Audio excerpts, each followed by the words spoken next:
তো আজকে বন্ধুরা ত্রিধারা সম্মেলনীর যে অকাল বোধন ঠাকুরটা হয় সেটা তোমাদের দেখাতে এসেছিলাম। তো দেখতে থাকো পুরো ভিডিওটা, আশা করি তোমাদের ভালো লাগবে। এখানে মূলত আমি দেখিয়েছি মা কী করে প্রস্তুতি হচ্ছে, মা কী করে তৈরি হচ্ছে এবং মণ্ডপও কী করে তৈরি হচ্ছে, সমস্তটাই ঘুরে ঘুরে দেখাচ্ছি।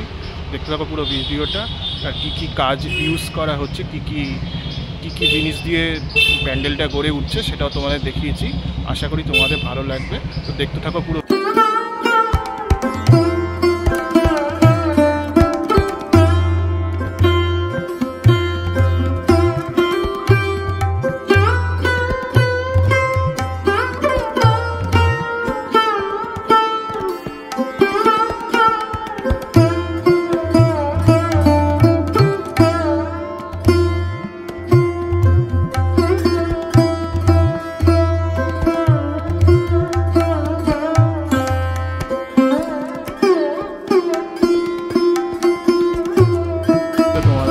চেষ্টা করছে। আর এখানে দেখো কিছু লোহা রাখা রয়েছে, পরবর্তীকালে মণ্ডপের কাজে ইনস্টল করা হবে। তো এখানে কিছু লোহা রয়েছে, কিছু বাটামের কাজ রয়েছে, কাঠ রয়েছে, আরও কিছু লোহা এই সামনেটায়ও রয়েছে। এইভাবে কাজ চলছে, পুরো ইনস্টলেশনটা চলছে এখন, বেশ অনেকটা কাজ বাকি।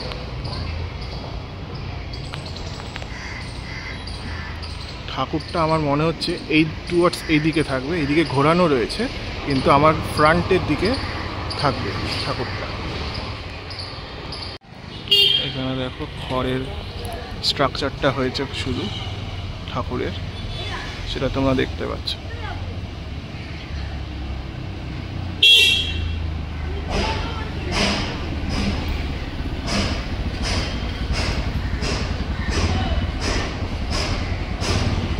স্ট্রাকচারটা মোটামুটি হয়েছে।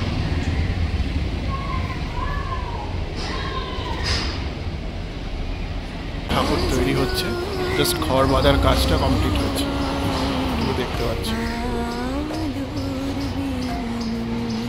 এই সামনে পুরো লোহার স্ট্রাকচার রয়েছে ঠাকুরের একদম সামনে। এইখানে দেখো পুরো বাঁশের স্ট্রাকচারটা হয়েছে। আরও এখানে দেখতে পাচ্ছি অনেক তোমাদের অ্যালুমিনিয়ামের পাইল রয়েছে মণ্ডপের কাজের জন্য। এই সমস্তগুলো ইউজ করা হবে পরবর্তীকালে।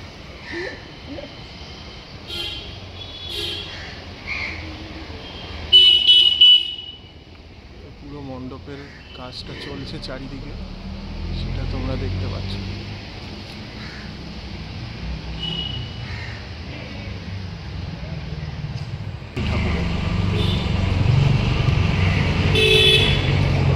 এনাদের ঠাকুরটা এখানেই তৈরি হয়, মণ্ডপের মধ্যেই তৈরি হয়।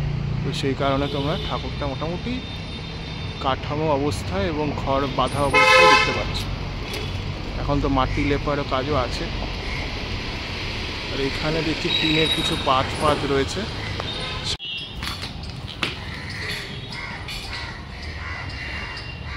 তো এখানে দেখো প্লাইয়ের শিট রয়েছে, টিনের যে জালি শিটগুলো থাকে সেইগুলো সমস্তটা এখানে রাখা রয়েছে। এখানেও কিছু লোহার স্ট্রাকচার রয়েছে, সেটা তোমরা দেখতে পাচ্ছ। এখানেও কিছু লোহার স্ট্রাকচার রয়েছে। আর এখানে দেখো বাটামের কিছু স্ট্রাকচার দেখো রাখা রয়েছে। বাটামের কিছু স্ট্রাকচার এখানে রাখা রয়েছে। যে লোহার আগে টিএমটি লোহাগুলো থাকে, সেই সমস্তগুলোকে লোহাকে ব্রাইন্ড করে এই কাজগুলো হচ্ছে এখানে, সেটা তোমরা দেখতে পাচ্ছ। এই যে টিএমটি বার থাকে না, লোহার কংক্রিটের জন্য ইউজ করা হয়, সেই সমস্ত বারগুলো এখানে রাখা রয়েছে। এখানেও কিছু তোমার লোহার স্ট্রাকচার রয়েছে।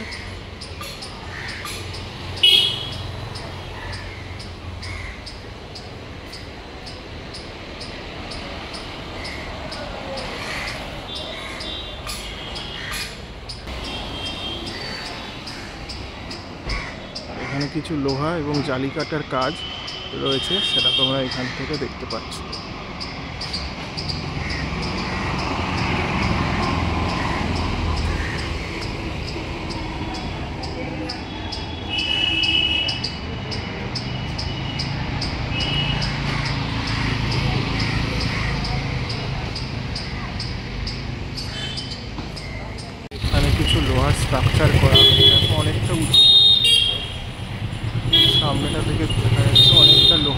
স্ট্রাকচার করা হয়েছে, বেশ অনেকটা উঁচু। এটা দু সাইডে থাকবে, সেটা তোমরা দেখতে পাচ্ছ। আর এইদিকে সমস্ত বাঁশের স্ট্রাকচার রয়েছে এবং বাটামের কাজ রয়েছে।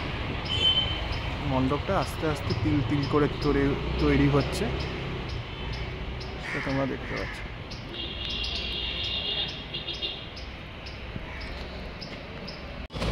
তো এতক্ষণ দেখছিলে ত্রিধারা সম্মেলনীর অকাল বোধনের ঠাকুর। তো আশা করি মণ্ডপটা এবং ঠাকুর কী করে গড়ে উঠছে সেটা তোমাদের ভালো লেগেছে। তো ভালো লাগলে জানিও কেমন লাগলো। তো আজকের জন্য এইটুকুই রাখছি, পরবর্তী আবার অন্য কোনো প্যান্ডেলে তোমাদের সাথে দেখা হচ্ছে।